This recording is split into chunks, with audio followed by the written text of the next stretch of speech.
बोलो।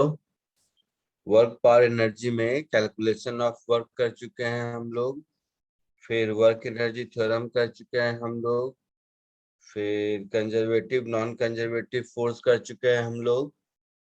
याद है कुछ? सर कंजर्वेटिव और नॉन कंजर्वेटिव में बहुत कम क्वेश्चन। देखो पिछले क्लास में किया था, 4 क्वेश्चन किया था, यही वाला ना? हाँ ठीक है, मिलेगा, क्वेश्चन मिलेगा।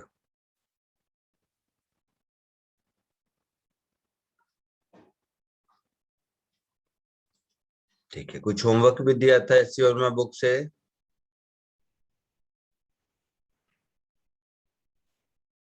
बोलो। हाँ। पूछना है उसमें कुछ?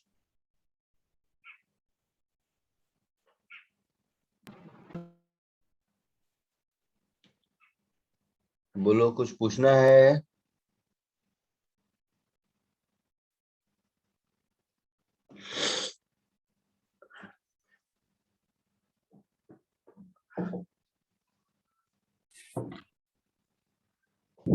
सर हाँ बोलो। सर 11th क्वेश्चन में डाउट है। 11th और बोलो।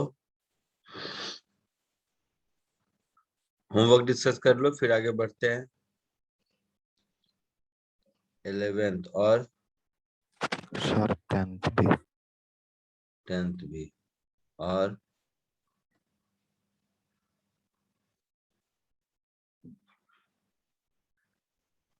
Sir 16th। कौन सा 16th?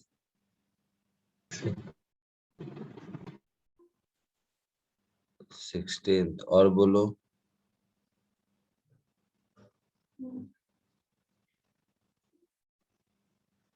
कितना तक होमवर्क दिया था? 21।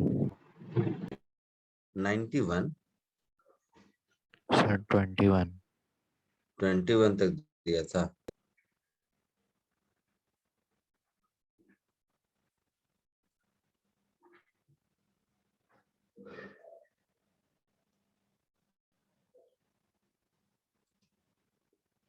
बस 3 क्वेश्चन? ठीक है चलो। सॉरी। सबसे पहले क्वेश्चन नंबर 10 देखो।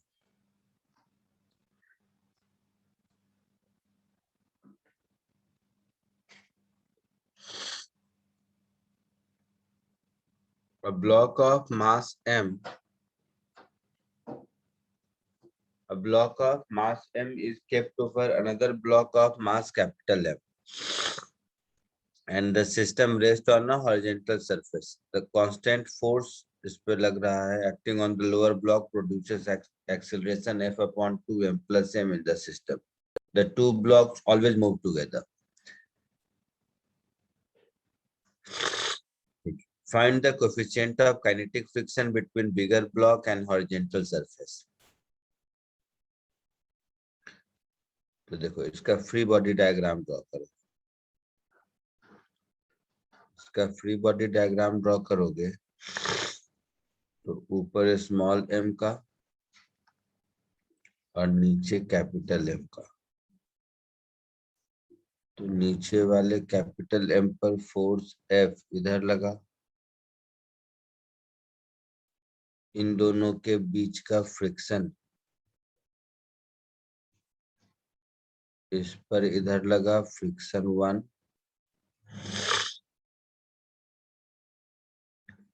और इस पर इधर लगा फ्रिक्शन 1।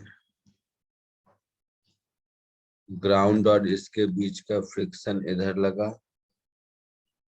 फ्रिक्शन 2। ठीक है, ये स्मॉल m और ये कैपिटल M। तो ऊपर वाले का इक्वेशन लिखेंगे तो friction 1 is small m into a। नीचे वाले का लिखेंगे तो F minus friction 1 minus friction 2 is capital M A। ऐसा होगा? Yes, sir. दोनों को ऐड कर दो, दोनों को ऐड कर दिया तो फ्रिक्शन 1 गया। सो F minus friction 2 is equal to A common small m upon small m plus capital M। हाँ सर। A का वैल्यू दिया हुआ है यहाँ पर, इस A के वैल्यू को यहाँ सब्स्टिट्यूट कर दो। तो इस A के वैल्यू को यहाँ सब्स्टिट्यूट कर देंगे तो F minus friction 2 is equal to capital F upon twice of capital M plus small m multiplied with capital M plus small m. So that is F by 2। तो यहाँ से friction 2 मिल गया। Therefore friction 2 is F by 2 answer. A हो गया। अच्छा, coefficient of kinetic friction पूछा है, friction force नहीं, कोफिशिएंट ऑफ काइनेटिक फ्रिक्शन पूछा है।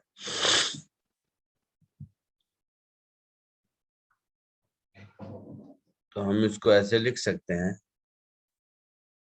Mu capital M plus small m into G is F by 2।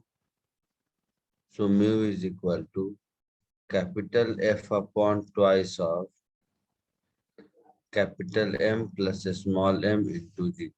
देखो तो A पार्ट का ये आंसर दिया है।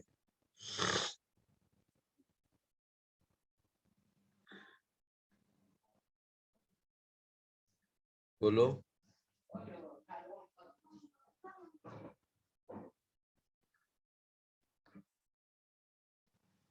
दिया है आंसर। यस। सेकेंड में फ्रिक्शन 1 का वैल्यू पूछा है।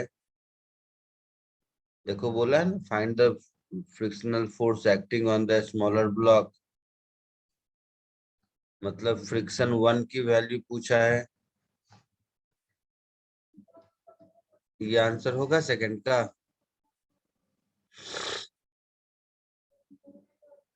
Yes, sir. अच्छा, find the work done by the force of friction on smaller block by the bigger block during displacement D। तो स्मॉलर ब्लॉक में वर्क डन बाय फ्रिक्शन क्या हो जाएगा, friction 1 into T, force into displacement. Friction 1 और displacement एक ही direction में है, तो small m F D divided by twice of capital M plus small m। ये कुछ आंसर हो गया थर्ड का। आया समझ में? यस। कॉपी कर लो।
हो गया, आगे बढ़ूं?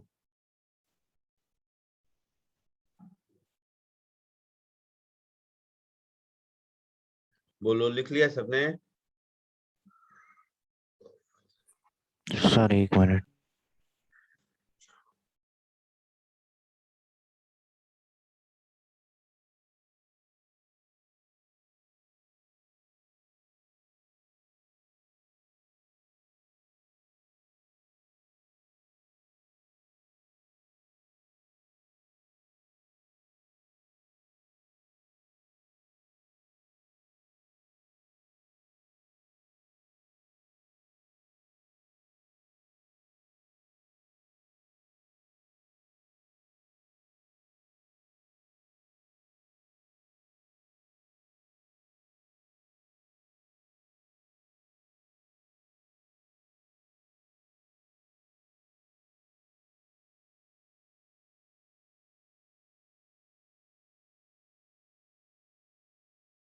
Done sir.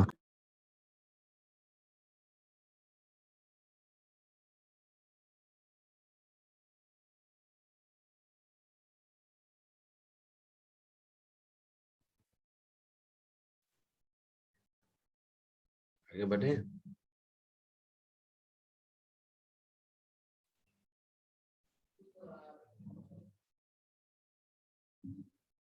इलेवेंथ,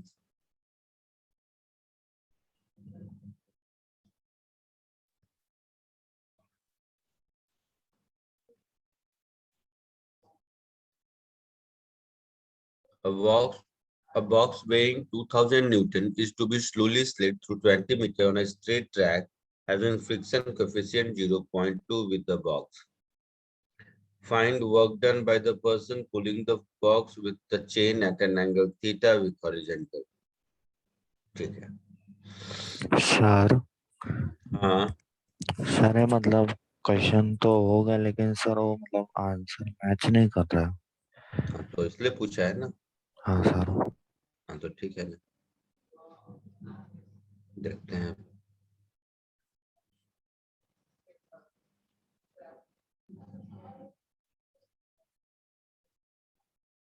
ये बॉक्स है, इसको एक चेन से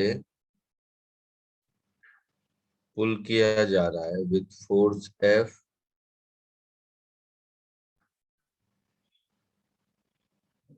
acting at an angle theta with horizontal.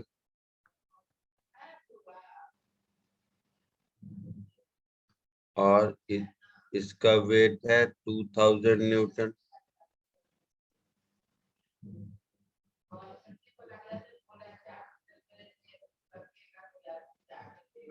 यहाँ नॉर्मल रिएक्शन n है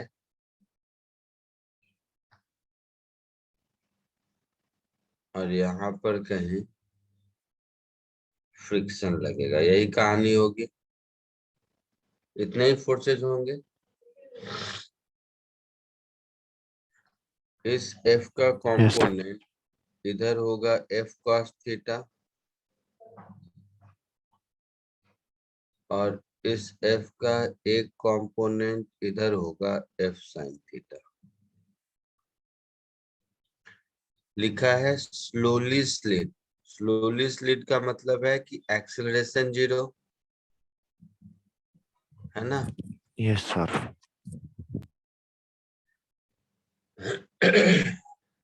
तो एक्सीलरेशन 0 का मतलब है कि F cos theta friction force के बराबर है ना। That is F cos theta mu n के बराबर है। That is yes F sir. cos theta n क्या हो जाएगा, तो 2000 माइनस F sin थीटा होगा ऐसा।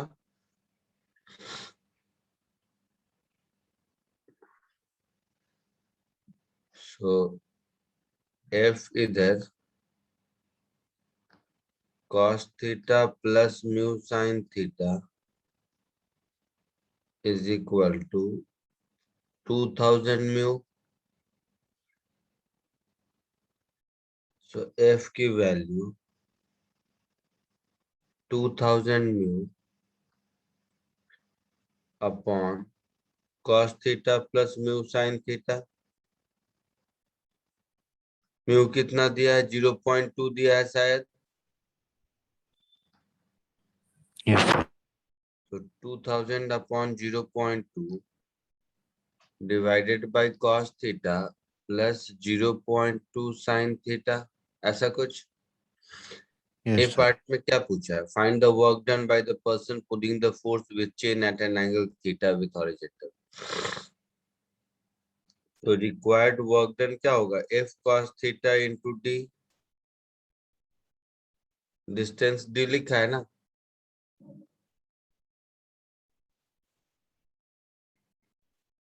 20 मीटर है सर। 20 मीटर दिया है ना डिस्टेंस। Yes sir. इसको डी कह लो, बाद में वैल्यू पुट कर देंगे। तो ये हो जाएगा मेरा answer F cos theta into D, that is 2000 into 0.2 cos theta into d divided by cos theta plus 0.2 sin theta। Sign.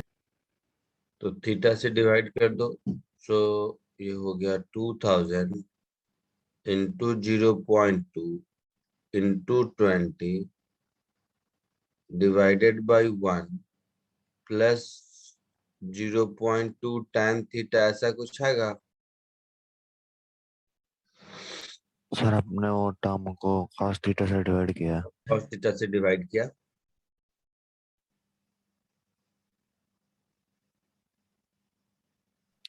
हाँ सर, फिर आ जाएगा। तो ये हो गया 8000 शायद divided by 1 plus 0.2 tan theta. देखो तो है आंसर। Yes sir.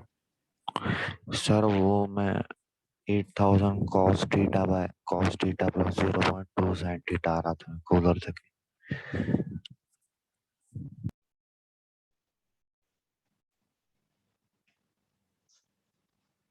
ठीक है, कॉपी करो और बी पार्ट देखो तो खुद सॉल्व करके जरा सा।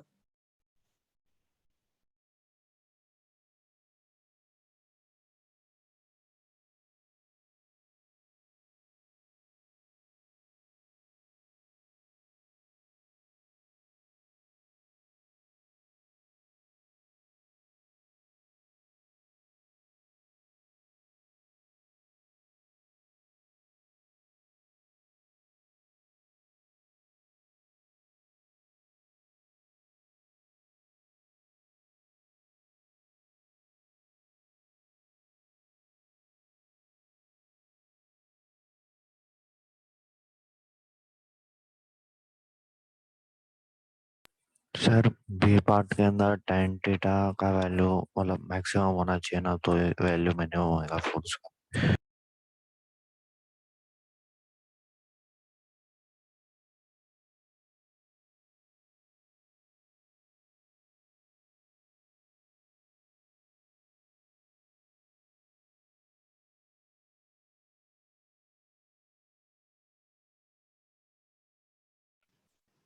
फोर्स मिनिमम बोला है ना, तो फोर्स का जो एक्सप्रेशन है उसको मिनिमाइज करोगे ना।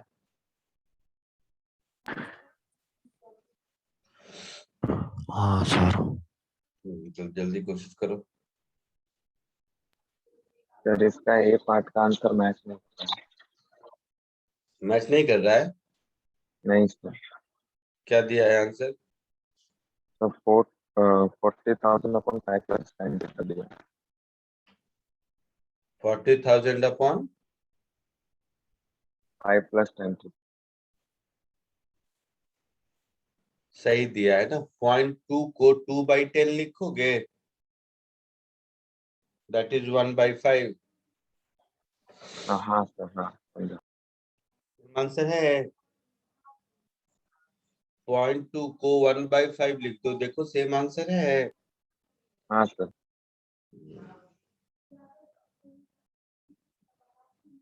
जल्दी बी पार्ट करके बताओ।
बोलो, नहीं आया अभी तक?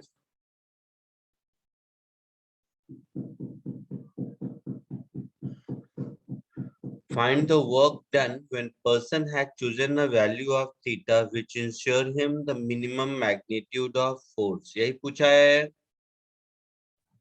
Yes.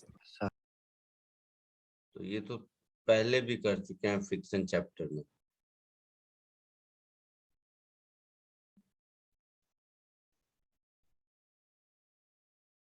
देखो इधर, हमारे पास फोर्स का एक्सप्रेशन है बी पार्ट के लिए। हमारे पास फोर्स का एक्सप्रेशन क्या हो गया, 2000 into 0.2 that is 400 upon cos theta plus 0.2 sin theta. ऐसा हो गया, ये फोर्स का एक्सप्रेशन है। Yes, sir. तुम लोगों के बुक के लैंग्वेज में 0.2 को 1/5 लिख दो, तो ये हो गया 400 into 5 upon 5 cos theta plus sin theta, ऐसा कुछ होगा।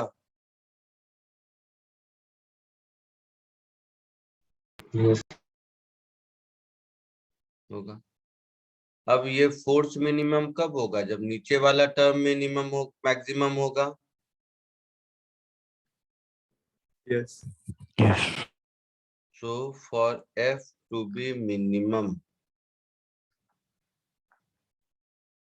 Z is equal to 5 cos theta plus sin theta should be maximum।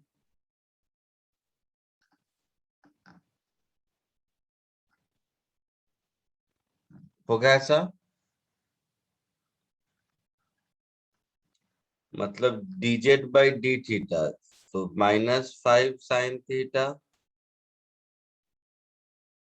plus cos theta, this should be 0। मतलब 5 sin theta is equal to cos theta, यही मतलब हुआ ना। मतलब tan theta is equal to 1/5, यही मतलब हुआ। हाँ सर। तो हमारा जो वर्क डन है, हमारा वर्क डन कितना मिला था, तो 400 इंटू 5 कितना मिला था बताओ। सॉरी, यहाँ लगा सर दिया, वर्क हम लोग को 8000 upon 8000। 1 plus 0.2 tan theta. So 8000 upon 1 plus 0.2 tan theta, ये मिला था। इसमें tan थीटा इसको सब्स्टिट्यूट कर दो, सो 8000 अपॉन 1 प्लस 1/25 हो जाएगा,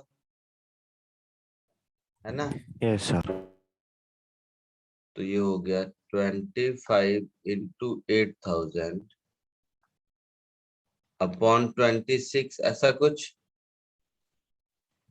या सर। देखो तो है, आंसर मैच करता है।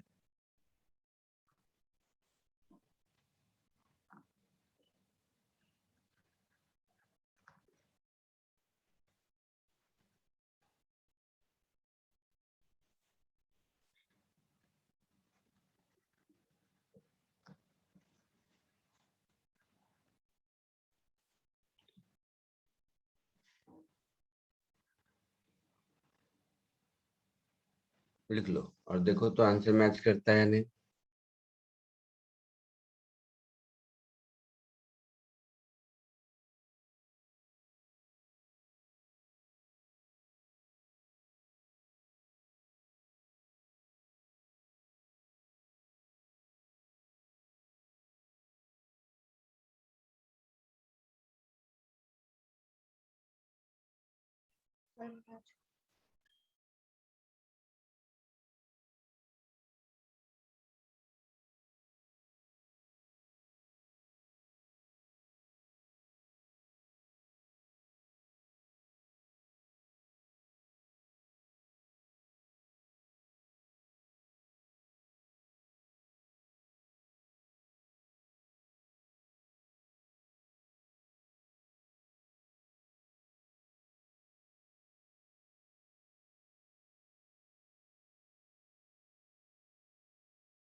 हो गया? यस मैच किया आंसर? Yes sir. ठीक है। तो ये कौन सा था? 11th था शायद ना। Next is 16th।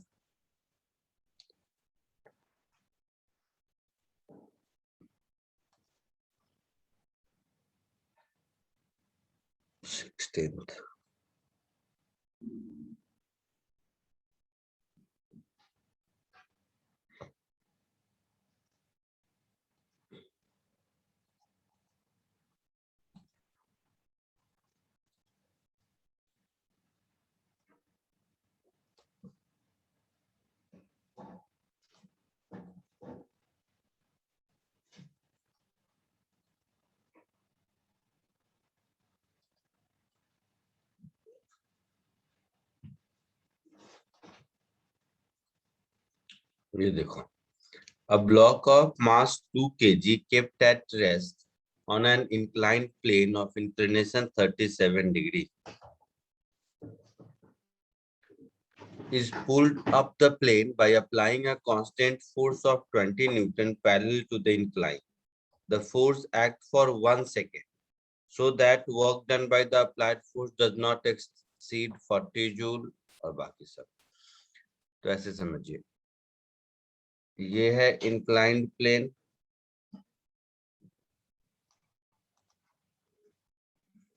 और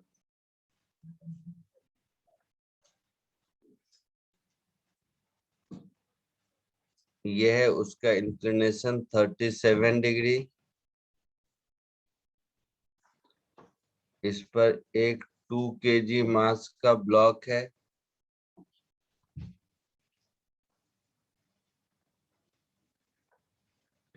इस पर 20 न्यूटन फोर्स से इसको इधर की ओर ऊपर की ओर पुल कर रहा है। यही कहानी है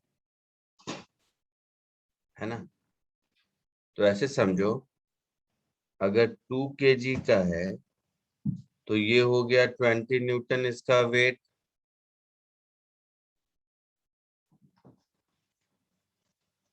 ये 37 डिग्री, ये 20 का 20 cos 37 इधर, 20 cos 37 कितना होगा?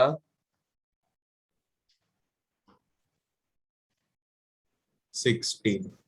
16 न्यूटन। और 20 sin 37 इधर, 20 sin 37 कितना होगा? 12. 12 न्यूटन इधर।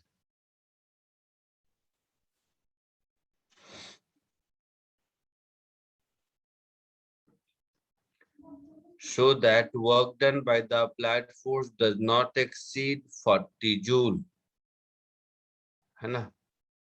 तो देखो, यहाँ पर अगर देखेंगे आप तो मैक्सिमम एक्सीलरेशन कितना होगा? 20 - 12 अपॉन 2। मैक्सिमम इसलिए बोल रहा हूं क्योंकि फ्रिक्शन कुछ हो भी सकता है, कुछ नहीं भी हो सकता है ना? कहीं नहीं लिखा है कि इंक्लाइन प्लेन स्मूथ है। समझ रहे हो? Yes, sir. So 20 minus 12, 8 by 2, that is 4 meter per second square। ये मैक्सिमम एक्सीलरेशन है। So मैक्सिमम डिस्प्लेसमेंट कितना होगा? Half AT square.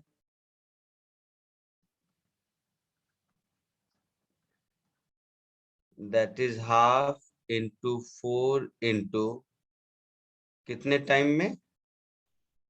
1 second. कहाँ लिखा है? सर वो चौथी लाइन पे। The force acts for 1 second। हाँ, the force acts for 1 second। तो 1 स्क्वायर तो 2 मीटर मैक्सिमम डिस्प्लेसमेंट हुआ, है ना? सो वर्क डन कितना होता है? फोर्स इंटू डिस्प्लेसमेंट होगा। सो फोर्स तो कांस्टेंट है, डिस्प्लेसमेंट का जो मैक्सिमम वैल्यू होगा वही होगा, that is 20 into 2 is equal to 40 joule. ये ए पार्ट हो गया।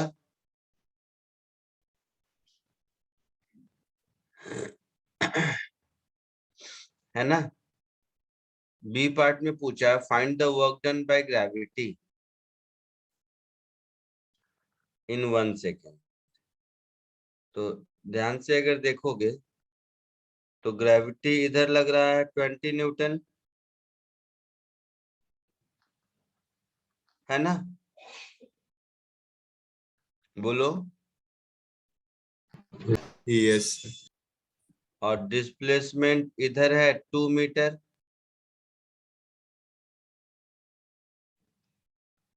इस फोर्स और डिस्प्लेसमेंट के बीच का एंगल कितना होगा? 90 plus 37. 90 plus 37 degree. तो work done by gravity 20 into 2 into cos of 90 degree plus 37 degree. Cos 90 plus theta क्या होता है? Minus sin theta. Minus sine theta. So minus 40 sine 37 3/5 that is minus 24 joule. ऐसा कुछ answer होगा। आया समझ में? Yes, sir. है बी का आंसर मैच किया? Yes, sir. C find the kinetic energy of the block at the instant force ceases to act.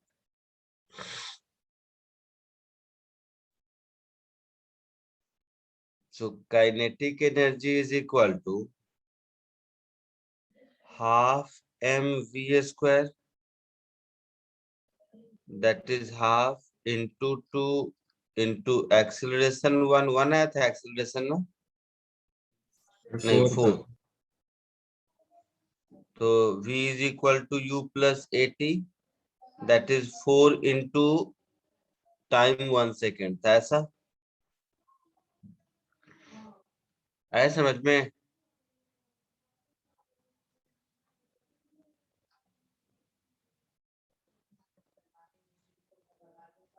आया समझ में? v is equal to u plus 80 से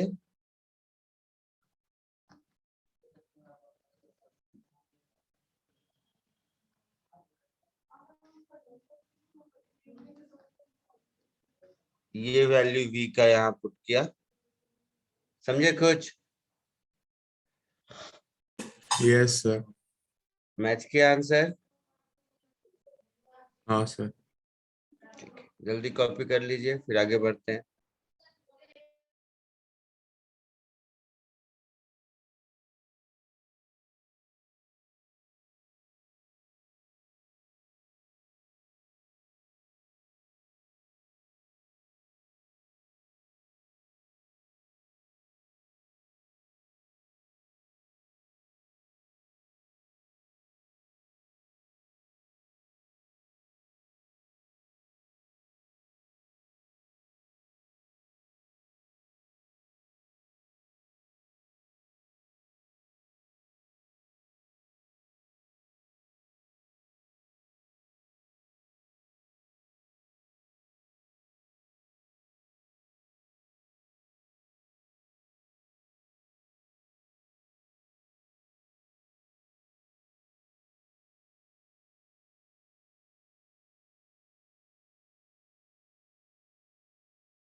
हो गया, आगे बढ़ूं?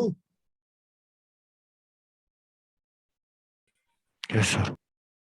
तो बोलोगे तो, कुछ बोलते नहीं है। चलो अब आज देखेंगे पोटेंशियल एनर्जी। क्या होता है पोटेंशियल एनर्जी?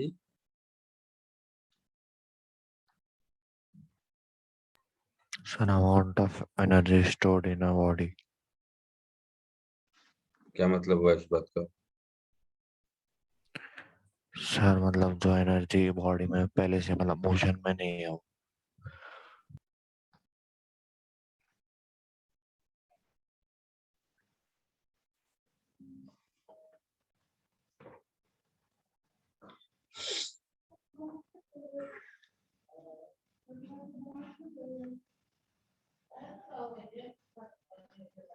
और कोई बोलो।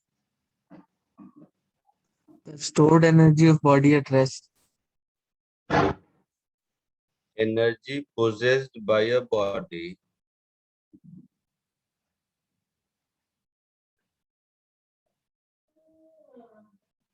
by virtue of its position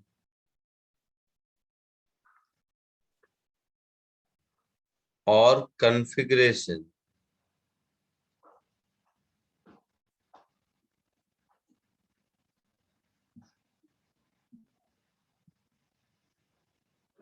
in a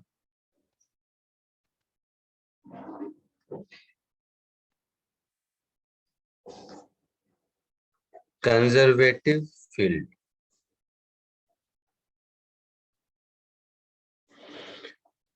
क्या मतलब है इस बात का? तो देखो, हम लोग देखे थे किसी भी कंजर्वेटिव फोर्स की वजह से जो वर्क डन है वो पाथ इंडिपेंडेंट है ना?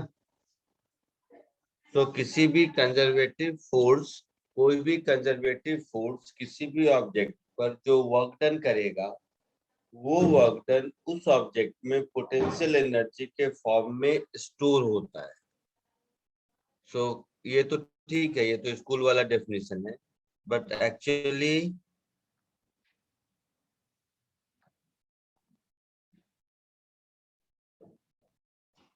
Mathematically it is negative of work done by a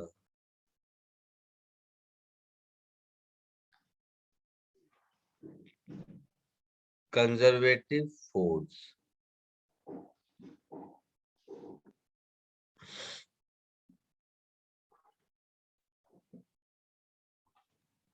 That is du is equal to minus of conservative force dot dr, ऐसा होगा। ठीक है, इसी को कहने का तरीका लिख सकते हैं, du is equal to minus of, अब कंजर्वेटिव फोर्स का एक्स वाई जेड तीनों कंपोनेंट होगा, so F X I cap मान लेते हैं plus F Y J cap plus F Z K cap dot D X I cap plus D Y J cap plus D Z K cap. तो ये कुछ ऐसा हो जाएगा, minus F X D X minus F Y D Y minus F Z D Z, ये D you हो गया, ऐसा कुछ है ना? ऐसा कुछ लिख सकते हैं। हाँ सर। सो फोर्स का एक्स कंपोनेंट को हम लिख सकते हैं minus del u upon del x, force के वाई कंपोनेंट को लिख सकते हैं minus del u upon del y, force के जेड कंपोनेंट को लिख सकते हैं minus del u upon del z. तो ये हो गया relation between force and conservative field. या relation between force and potential energy, relation between conservative force and potential energy.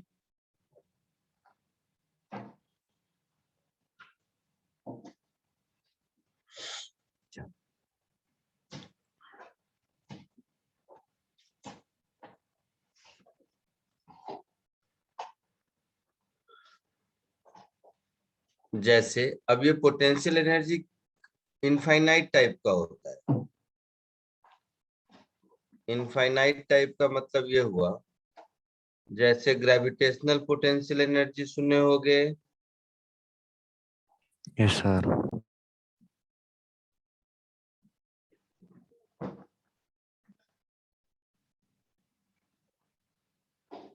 So gravitational potential energy के केस में क्या होता है कि कंजर्वेटिव फील्ड कौन सा हो गया, ग्रेविटेशन हो गया यहाँ पर, है ना। तो किसी ऑब्जेक्ट को ग्रेविटेशनल फील्ड में अर्थ सरफेस में यहां से उठाकर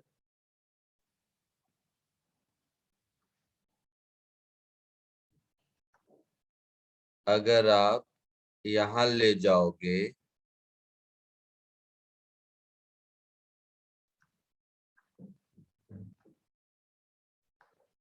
सो डेल्टा U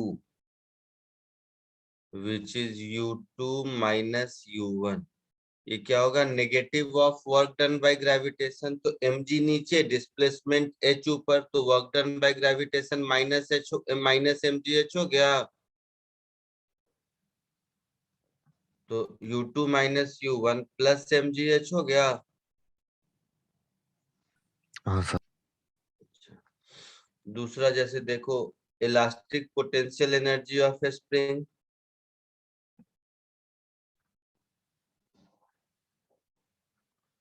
तो work done by spring force देखे थे हम लोग। तो स्प्रिंग का इलास्टिक पोटेंशियल एनर्जी क्या होगा, negative of work done by spring, यही होगा ना। और वर्क डन बाय स्प्रिंग क्या होता है, माइनस हाफ के एक्स स्क्वायर। देखो work done by variable force में दिखाया होगा डिराइव करके। Yes, sir.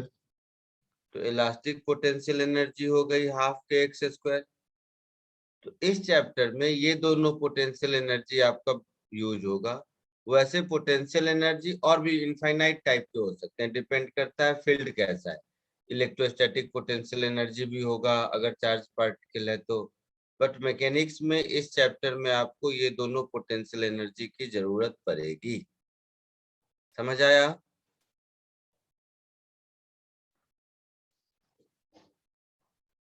इतना कॉपी कर लीजिए पहले, कहाँ से पोटेंशियल एनर्जी से बचा है ना, इसको कॉपी कर लीजिए।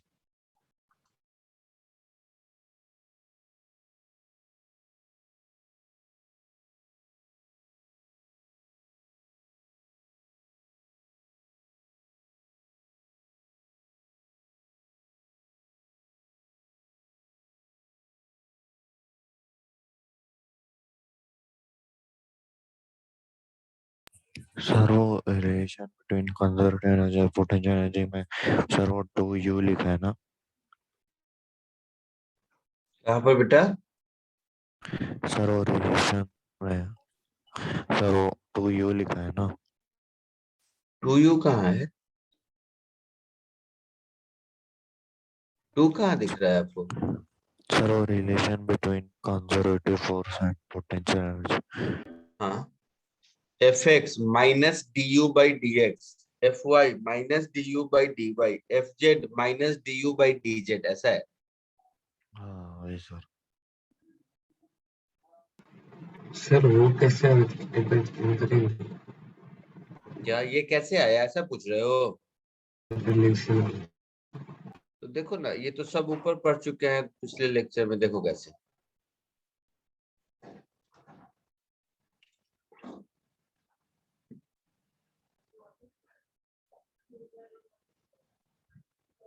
इसमें भी या इससे पहले भी देखो बहुत जगह मिला होगा तो।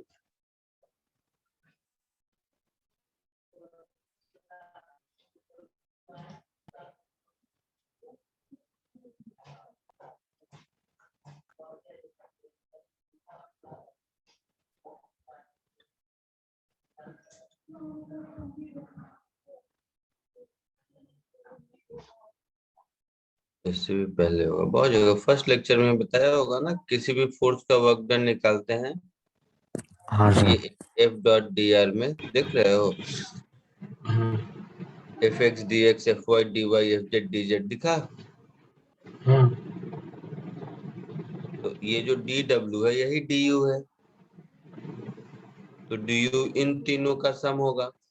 तो x कंपोनेंट में d u by d x, y component में d u by d y, z component में d u by d z. yes.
हो गया?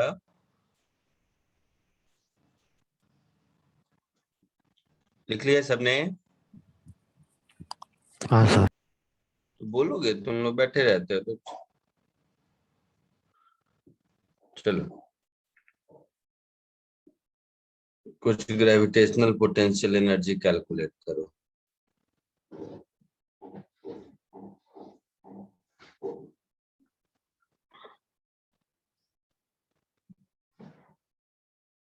ये ग्राउंड है, ठीक है।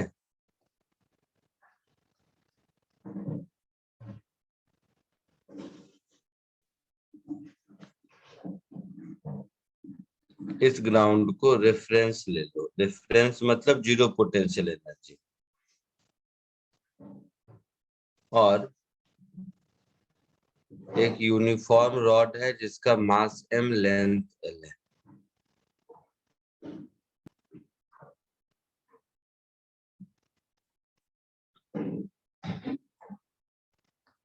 सो इसका लेंथ l है, इसका मास m है। फाइंड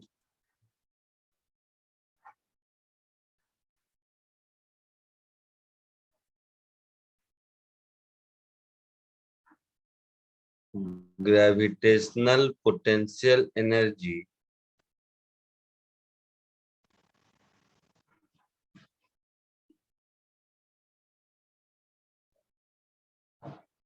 ऑफ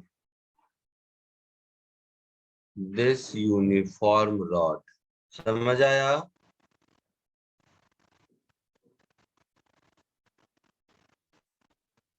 क्वेश्चन समझ आया? Yes sir. Yes, sir. कोशिश करो।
बोलो, आया कुछ? नहीं। ध्यान से देख, अगर हम नीचे से x डिस्टेंस ऊपर एक छोटा सा dx लेंथ का रॉड देखें तो ये एक पॉइंट मास हुआ।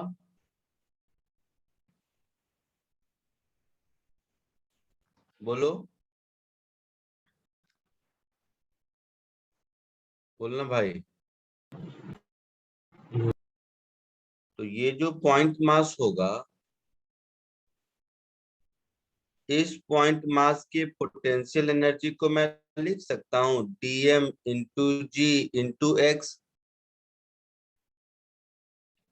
हाँ या ना? Yes, sir. सर और ऐसा ही infinite point mass x is equal to 0 से x is equal to l तक डिस्ट्रीब्यूटेड है। यस सर मतलब Yes. अगर मैं इसको इंटीग्रेट कर दूं, dm इंटू जी इंटू एक्स को x इज इक्वल टू 0 से x is equal to l तक, तो मेरा काम चलेगा। Yes, sir. अब ये जो dm मास है, इसको x में कन्वर्ट करना होगा। तो dm क्या होगा? मास पर unit length into length dx। यहाँ पर लैम्डा को बोल देते हैं मास पर यूनिट लेंथ।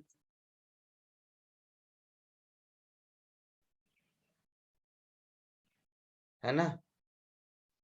Yes, sir. तो टोटल मास m है, लेंथ l है, मतलब यूनिट लेंथ में m बाई l मास है। तो dx लेंथ में कितना मास हो जाएगा? m by l into dx होगा। Yes, sir. इस dm को यहां से उठाकर यहाँ सब्स्टिट्यूट कर दो आप। तो ये क्या हो गया?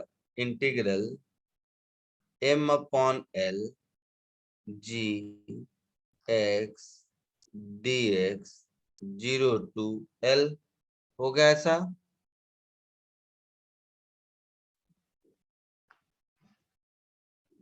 तो mg upon l integral x dx 0 to l, that is mg upon l into l square by 2। आ रहा है समझ में? सो mg l by 2 answer.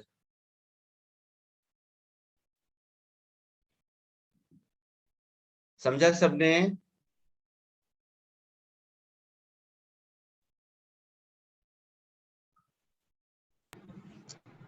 Sir हाँ, सर वो अपने डीएम कैसे निकला वापस बता सकते हैं? dm है क्या पहले ये बताओ। dx sir length of rod का मास है। हाँ सर मास तो total l length of rod का मास कैपिटल M है। यस सर तो यूनिट लेंथ का m अपॉन l होगा। तो dx लेंथ का m upon l into dx होगा। हाँ हाँ सर आया समझ में? हाँ सर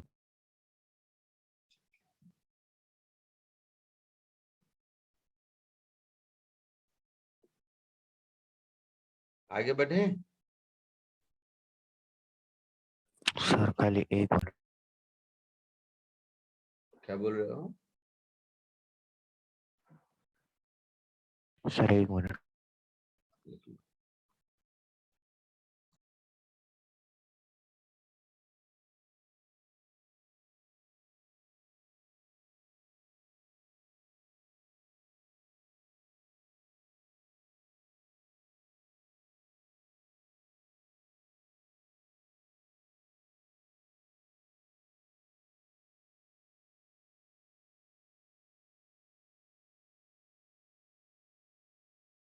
डन सर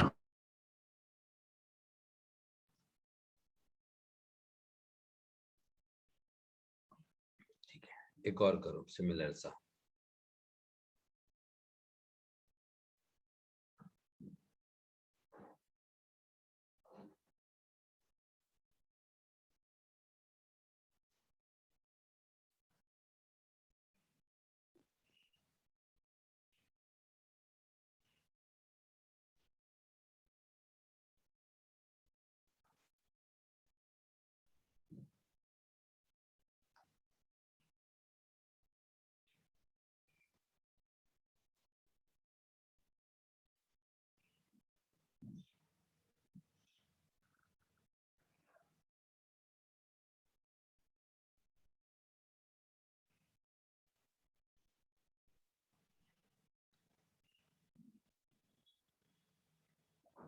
ऐसे समझो कि एक यूनिफॉर्म चेन, जो चेन इसके ऊपर ऐसे रखा हुआ है,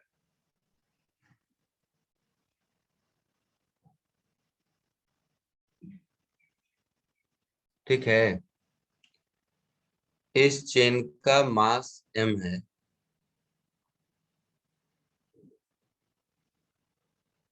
और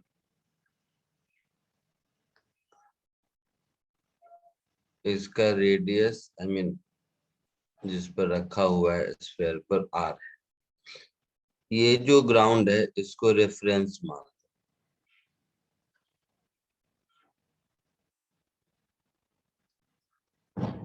find gravitational potential energy of this uniform chain। Question समझ आया?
बोलो कुछ आइडिया।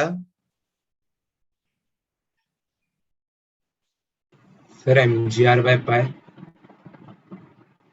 देखते हैं शायद सही हो।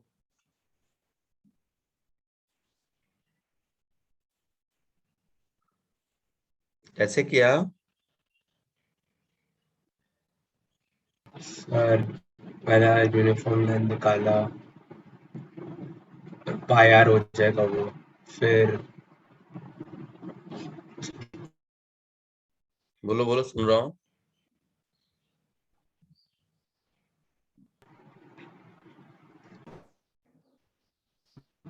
Sir uniform length m/pi r हो जाएगा, फिर इनटू dx किया, फिर वही dm इंटू जी इंटू एक्स में सब्स्टिट्यूट किया सर। नहीं नहीं, चलो देखो इधर, यहाँ से थीटा एंगल पर छोटा सा डी थीटा सेगमेंट लेंगे, तो ये जो रेड वाला लाइन दिख रहा है इसका लेंथ हो जाएगा आर डी थीटा।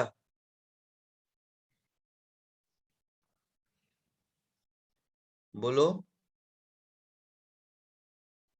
और इसकी हाइट ग्राउंड से ये थीटा, तो ये भी थीटा, आर कॉस थीटा हो जाएगी।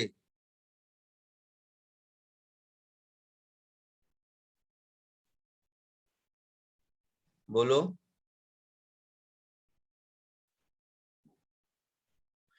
तो इस छोटे से मास डीएम का gravitational potential energy D U, इसको हम लिख सकते हैं डी एम इंटू जी इंटू आर कॉस थीटा।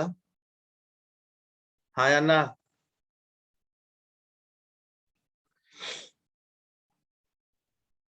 बोलो। सर एक और बार एक्सप्लेन कर सकते हैं? मैंने कहा यहाँ से थीटा एंगल पर छोटा सा डी थीटा सेगमेंट लिया, तो इस छोटे से डी थीटे एंगल में जितना लेंथ ऑफ चेन आएगा उसका लेंथ आर डी थीटा होगा।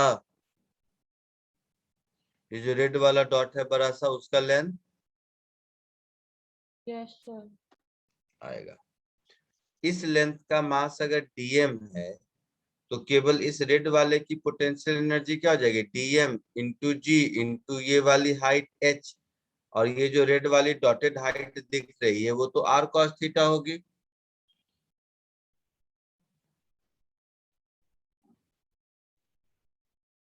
होगी ना?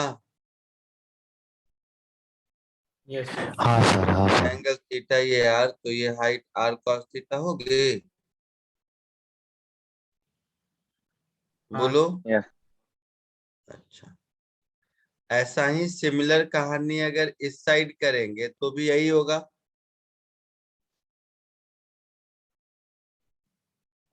तो ध्यान से समझ, मैं इसको ऐसा लिख सकता, अब डीएम को लिख सकता हूँ मास पर यूनिट लेंथ, देखेंगे कितना होगा, into R D theta into जी इंटू आर कॉस थीटा,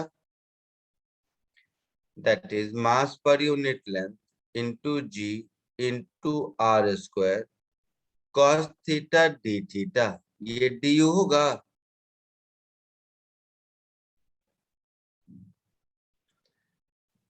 है ना?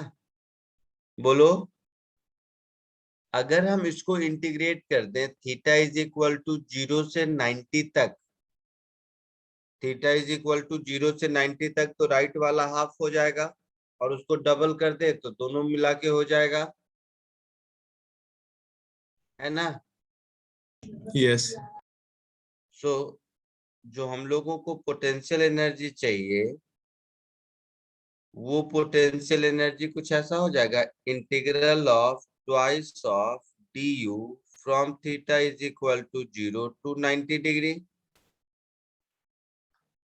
होगा।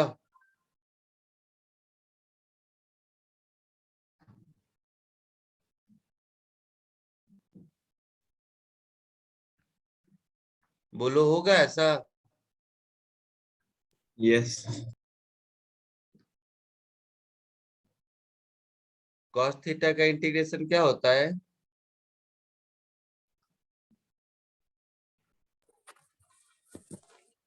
Sign theta sir, sir sine theta. Sine 0 0 sine 91, तो ये क्या आ गया, two lambda G R square. Lambda क्या है? मास पर यूनिट लेंथ है, तो टोटल मास m और लेंथ कितना आया था? पाई आर होगा इसका लेंथ। Yes sir. तो ये कुछ ऐसा हो गया 2 mg/पाई, ये आंसर होगा।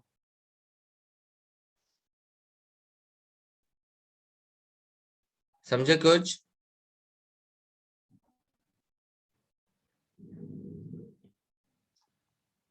आया समझ में?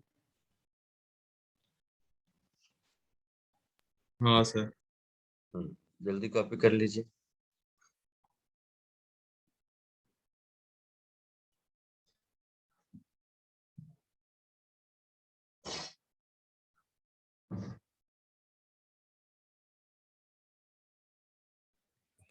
सर वो 2 du कैसे हुआ? ये जैसा वो राइट साइड दिख रहा है, ऐसा ही लेफ्ट साइड के लिए भी है। अच्छा, केवल हाँ। du अगर करेंगे तो इंटीग्रेट कहाँ करेंगे? -π/2 से +π/2 तक इंटीग्रेट करेंगे। अगर केवल du लिखोगे तो भी चलेगा, बट उस केस में लिमिट ऑफ इंटीग्रेशन थीटा का लेफ्ट साइड -9, लेफ्ट साइड वाले 90 से राइट साइड वाले 90 तक होगा। तो हाँ केवल सर। du को इंटीग्रेट करेंगे तो -90 डिग्री से +90 डिग्री तक इंटीग्रेट करेंगे। हाँ, एक ही हाफ मिलेगा। तो या तो हम -90 से +90 तक इंटीग्रेट करें, या ट्वाइस ऑफ du को 0 से 90 तक इंटीग्रेट करते हैं। एक ही बात है। हाँ sir.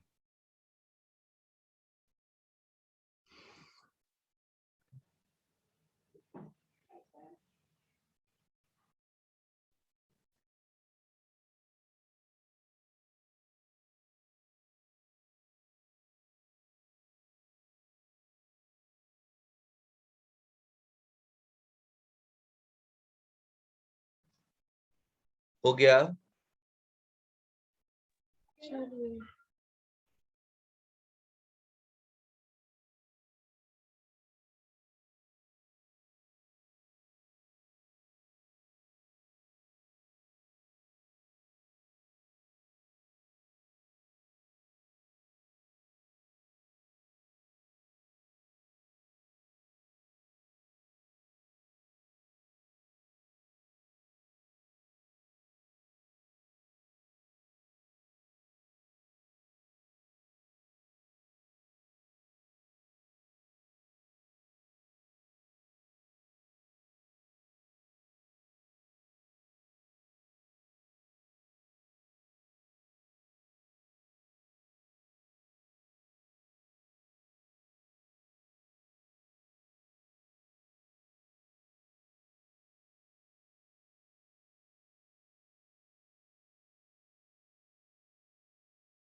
Done. Sir.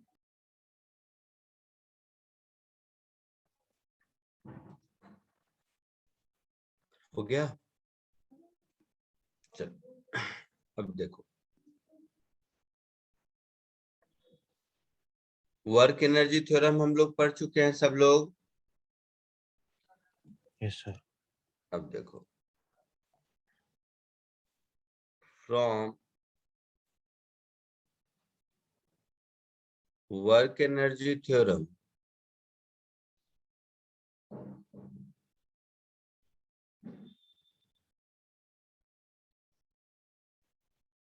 work done by all forces is equal to change in kinetic energy, यही है। तो all forces में क्या क्या हो सकता है? एक्सटर्नल फोर्स हो सकता है,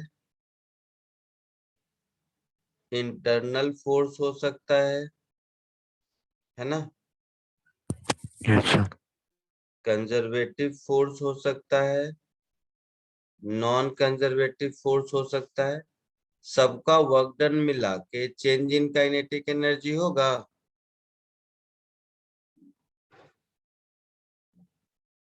work done by internal force ये हमेशा 0 होता है ना। Work done by conservative force ये negative of change in potential energy होता है ऐसा। तो हम इसको ऐसे लिख सकते हैं, work done by external force plus work done by non conservative force minus delta U is equal to delta K E, ऐसा लिख सकते हैं।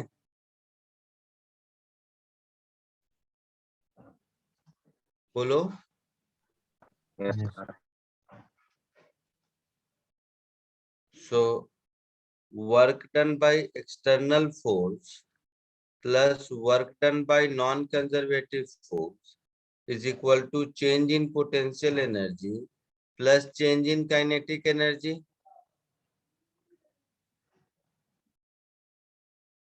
है ना। तो हम ऐसा कह सकते हैं, hence in absence of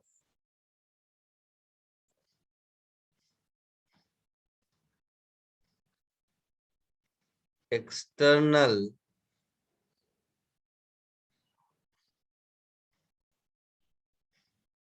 and non-conservative forces,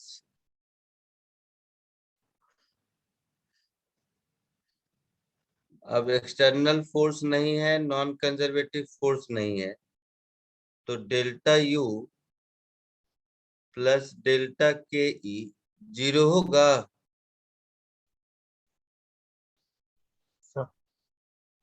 अच्छा, मतलब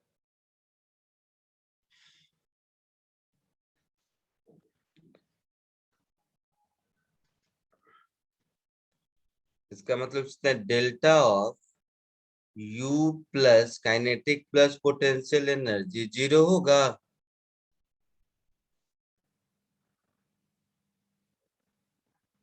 बोलो। That is potential energy plus kinetic energy constant होगा।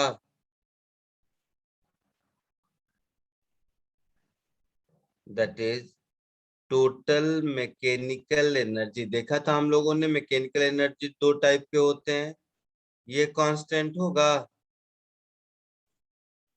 किसी चीज का चेंज 0 है मतलब वो चीज कांस्टेंट है ना।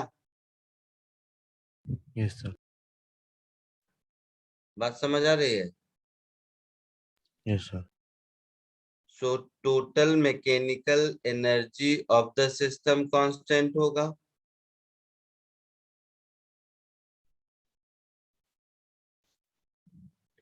तो इस कॉमन सेंस को law of conservation of energy कहते हैं।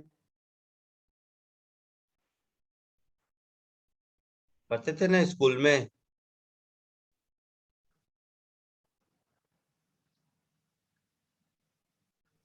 Yes, sir. बोलो। तो law of conservation of energy क्या हो गया, in absence of external and non conservative forces total energy of the system Is constant. Is constant. हाँ, kinetic potential आपस में इंटरचेंज करेगा, लेकिन दोनों का सम हमेशा कांस्टेंट रहेगा।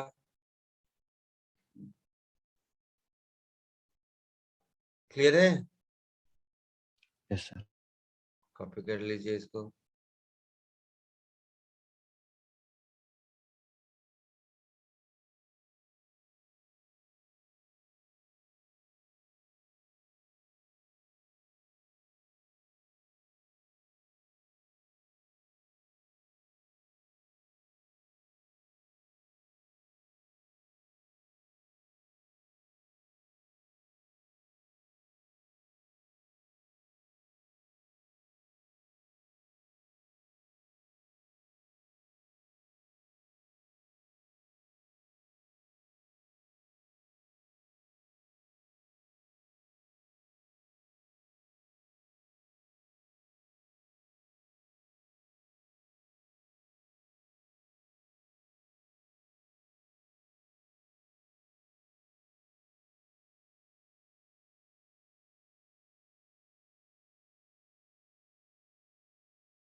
Done sir.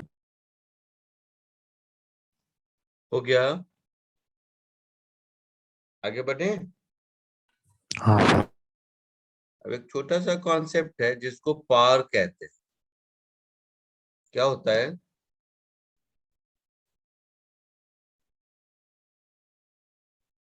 बोलो। स्कूल में सुने होंगे power. Sir rate of work done. Rate of work done, simple.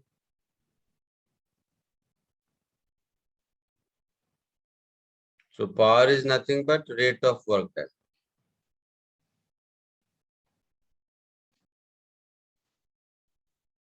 So rate of doing work.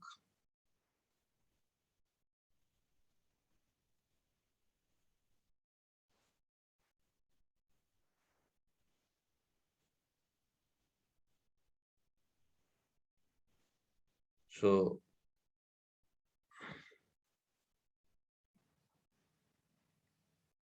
जो एवरेज पावर होगा इसको वर्क डन अपॉन टाइम लिखेंगे। Yes sir. इसको work done upon time taken लिखेंगे। कॉमन सेंस है। जो instantaneous power होगा उसको dw/dt लिखेंगे, रेट ऑफ डूइंग वर्क, है ना? बोलो। हाँ सर। अच्छा, वर्क क्या होता है? Force into displacement.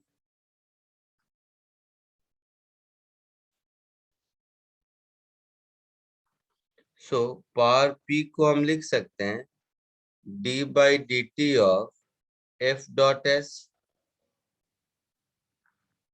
तो ये क्या हो जाएगा? F.ds/dt होगा। Yes. Yes sir. तो इसको हम ऐसा कह सकते हैं F.V,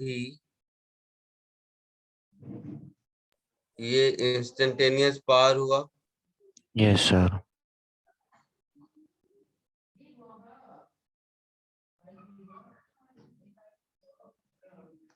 तो ये हो गया इंस्टेंटेनियस पावर।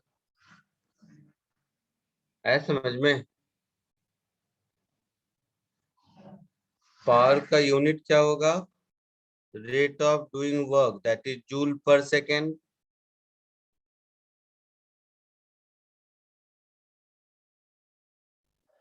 इस जूल पर सेकेंड को व्हाट कहते हैं? एक दूसरा बिगर यूनिट है हॉर्स पावर।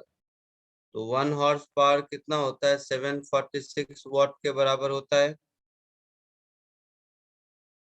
है ना? तो वॉट दैट इज जूल पर सेकेंड स्टैंडर्ड यूनिट है, और ये एक बिगर यूनिट है जो यूज होता है। क्लियर है? Yes sir. सर इसको कॉपी कर लो। हाँ बोलो। सर जो P equal to F vector into V vector है सर, उसमें फोर्स कांस्टेंट रहेगा ना? हाँ हाँ, इंस्टेंटेनियस पावर है तो at any instant force constant ही रहेगा ना। एक इंस्टेंट पे फोर्स की एक ही वैल्यू रहेगी।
लिख लिए?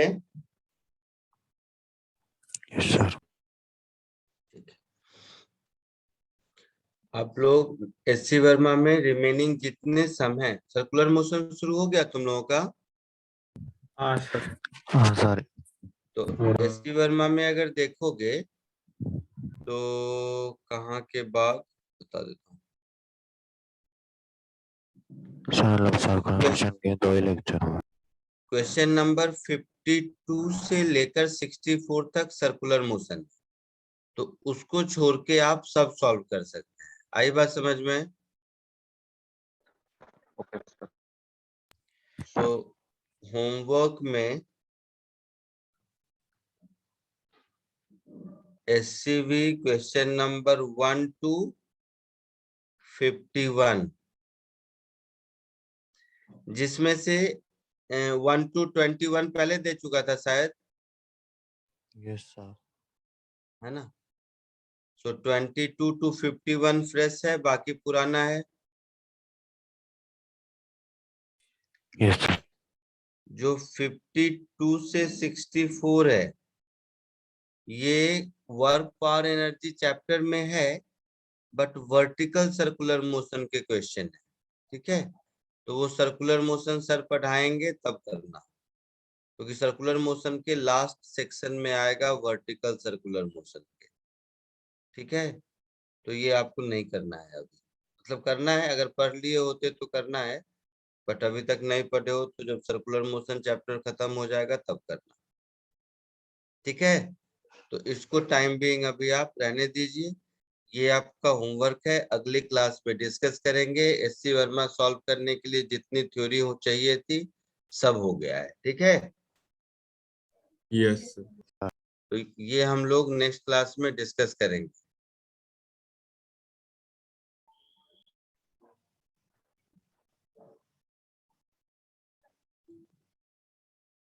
चलो आज के लिए इतना ही, नेक्स्ट लेक्चर में मिलते हैं। Thank you sir. Bye sir. Thank you sir. Bye sir. Thank you sir. Bye Bye, sir. sir. Thank you.